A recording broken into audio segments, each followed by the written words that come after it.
It's the question of the week. He didn't even say shut up, Mike. He knows. I thought he was gonna. I thought for sure he was gonna be like, "Do you think Mike has a punchable face or something like that?" That is not an open general question that everybody can relate to. Oh, why not? I'd make a choice. Well, I'm sure that they would just insert someone in their life right in there. This is their Mike. Wait, he has a punchable face. He's already started. He's already started this. Let's get it. We're in it now. What different choices? What would you have chosen differently? The way that I would choose panels for DragonCon would be solely and completely based on the money that I received from each of the panelists. So wait, I need some clarification. I totally did not come up with that idea. That's a brilliant. There's nothing in the bylaws that says I can't do that. So I'm not above bribery. Are you talking about how does Charles choose which panels get done on the track? Or are you saying like what panels you want to do, Kurt? Or are you saying what panels do I want to attend? I think the question's pretty self-explanatory. Nobody's actually read the question. How do you choose panels for DragonCon? This is the question. You know, the thing about a well-written question is that it's open for interpretation. You may answer in whatever way you see fit. Okay. So someone answered the question. I take out this dice that was gifted to me by Botch. That's probably the cheapest set of dice you could find on Wish. And I roll it, and if everybody gets never stops rolling, they get on. Oh, that's how.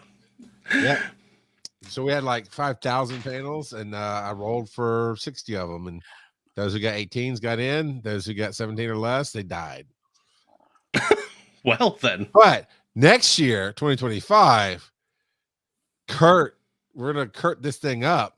And $20 a panel. The year of the Kurt. Yep. Now I need a Chinese calendar with the year of the Kurt. It's a year of the Kurt. So I'll throw this. So Joe, as a volunteer, we sit down at the beginning of the call. We set up the room before it officially starts. Then we have an orientation for volunteers. At that point in time, maybe a little bit beforehand, you guys are starting to pick panels that you're going to be in the room for, run the board for, all that stuff. How do you pick those panels for yourself? What Scott normally does is he sets up a Google Doc ahead of time so that we can go in and sign up for which panels we want to volunteer on. And so what I immediately do is go through, look at the panels that I would like to be an audience member on. And I'm like, okay, volunteer. And so that's my first go through of our list of panels. That's how I choose which ones I'm going to volunteer on. And then when we actually get there and we're sitting down and we're going through them, I hop on several other panels that need a warm body in the seat. So now, what about any panels off track that you go to? A lot of times I try to keep it. Okay, Kurt, hold on, Joe. Kurt, off track is anywhere that's not digital media. So I understand that while our world is our world, it's an amazing world in the Hilton basement, there are other places that some people who are not as dedicated as you or I go and see other things. That's off track. All right. I don't understand. Yeah, I know. It's okay, Kurt. I look, and if it's in the Westin, I say, nope, I'm not going to that. And so... Wait, so the convention is outside of our hotel? Yeah. Nope. No, it's not. Don't worry about it. It's not. Everybody just stays in other hotels. We all, yeah. But, so I base it off of how much time I have in between panels that I am volunteering for and how far I can go. Generally, I don't go more than 2 hotels away. So that basically cuts out 2 out of the 5 hotels. But yeah, so I go through. DragonCon has a great app that you can look through the schedule and you can star different panels and it will create your own schedule. So instead of looking at the entire schedule, it'll only show the panels that you've starred. So then you can look at that schedule and and you can go to those panels. Oftentimes, I run into conflicts where I have 2, sometimes 3 different panels on a time slot, and I'm like, well, I guess I gotta choose one. And half the time, the one that I choose comes down to, do I really feel like walking to that hotel, or is there one closer?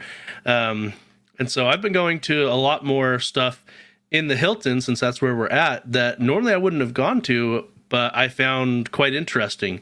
Like I've talked about it on this show before, but this last year I went to one with Hugh actually about poisons.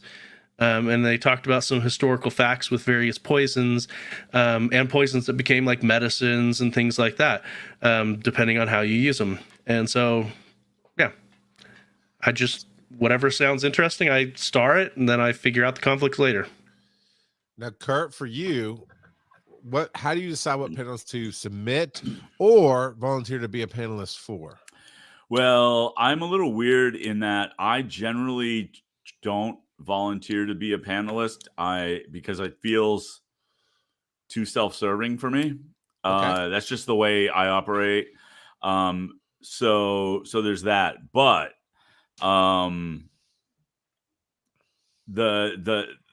the way, if I like, this is the first year I've submitted a panel, really, and so and that's only because I'm kind of passionate about it, and that's really, I'm not gonna submit a panel just for the sake of having a panel.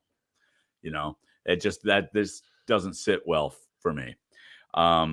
So there are panels that, well, I have volunteered in the past for a couple of panels because they're kind of in my wheelhouse from a passion standpoint. Like last year, too late, I submitted or I volunteered to be part of one of the mental health panels. Yeah. And it was I was just too late, and maybe not the right fit. I have no idea. But then, like, I was asked to be in a panel while we were at DragonCon day of. And that was because that was for sketching Shakespeare, which is not a panel this year for some reason. Okay, even though the room was packed. Roll the dice. Yep. Didn't come up 18. And so Steph had said, "Hey, can you read this monologue from King Lear?" Because that's what they were sketching. And I went, "Sure." And it was great. It was fun. It was a lot of fun. So this year we'll see how it all shakes out. There were a couple of panels that I thought were going to be there and aren't, and a couple of panels that are going to be there that I know one of them, I guess I'm a member of. The moderator said, yeah. So I thought you were talking about the wise and nerdy panels. Like, we still haven't decided yet, Kurt. Don't push us online. No, it's I'm sitting in on Those Were the Days. Yeah, no, they listed you in the submission. Yeah. So but like Shark Tank, I don't know if we're doing, like, I know it's on the list, but I don't know if I'm part of that this year. I was last year. There is no AI panel. But that's probably because nobody submitted one, I would think. Yeah, they didn't, and everybody loves to argue against me, so I just didn't want to bother doing it myself. Yeah, whatever. Yeah. It was a packed room last year. I mean, because it's a big topic in general right now. So Kurt will never not be in his probationary period. Right. If I'm not in a probationary period, I'm moving on to something else. It resets every time he misses a show. Right. Get 90 days. Yep. It resets every time there's a Sunday. So yeah, I mean, it's so there's some notable things that are missing this year, but that is mostly because the people in charge of those panels didn't put them in. And on purpose. I'll be honest. There's a long story about how I go through the process. I told it somewhat on bits of the connections with creators with DragonCon channel. But I'll tell you in general, what made me happy about not seeing some of the staples was we have so many new and fresh faces. Yeah. A bunch of people who came last year, maybe is their first time. Well, I know like Jinxie Rose and Nick Lyle, it was their first times being professionals at the con, and both came in kind of late, so I was able to squeeze them on a panel here and there because I thought they looked cool. And so, I mean, your profile, all the information was great, and they did great. And I mean, y'all are so amazing to come back next year. Both individuals submitted at least 2 panels each, and they were so on point and on brand for both of them, and stuff that we need for the con. That was like done. And there's a lot of new names, a lot of new content this year, and that's like good, because part of my fear is at some point just becoming the same old thing that I've seen everybody else do. It's like, oh well, not picking on anybody here, but I'm gonna use it in front of me. Well, I know Kurt can do this voiceover panel, so every year he'll have the voiceover panel, and he can do the weight loss panel, and he can do the, and Joe's gonna do the Geek Dad panel, and he's gonna do, and it's just, we just have that every year. So I knew there might come a time where, well, this year there was 1 or 2 staples that were decent, but in my process of how I look at things, I was like, it is good, but I'd like to give this person a shot. So I do spread it out. If, let's say, Kurt, and obviously it wasn't you got your panel, but if it was you and you were submitting the panel and that's the only one you had, and I was like, well, okay, do that. But when somebody submits 3, that also helps me. I was like, oh, okay, I'm going to pick out of your 3. So you're going to get some things, but maybe we have to sacrifice. But yeah, just not having to make that choice very often was really good. Yeah, I think honestly, the only thing that I was weirded out about a little is that there were some with packed rooms and they're not there. And now, like Pokedexpert, for example, they're not doing it. And I know that they said they weren't doing it this year.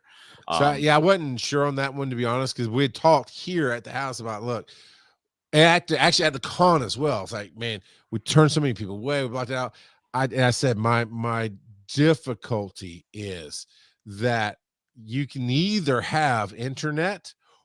In my world, you can either have internet or a big room. I can't do both. Right. And Shannon got in that conversation. We all talked about it. Like, okay, you guys we'll take you to the gaming track. And I made some introductions. I assumed that they might just submit it to the gaming track because I literally talked to Jason about it and introduced them all. But and then when I last talked to Phil, he wasn't sure. But I told him, I was like, yeah, they did not submit it to me, but they weren't supposed to submit it to me because they could have both on the gaming track and it would work. I think what I had heard was they didn't want to do it with Anthony being virtual again, because it isn't as good. It isn't as good if he's virtual like that. And so Anthony couldn't come down, and so it was just they were taking the year off, as far as I know. Okay. So whatever. I literally put the question in because I don't know what it takes to program the panels, and I don't know what your thought process is. And if it's literally a roll of the dice, no, I guess I could accept that. I might think a little less of you. Is that you possible? made the cut? Yeah. Oh, I did make the cut. Cut you deep. And you know what? If we remember, let's bring it up after for Patreon while we do all ours, because I feel like for the question of the week, even for Tell Me a Story, I get really kind of deep in the process because it's not just a set easy peasy thing. I just feel like it'd drag it out.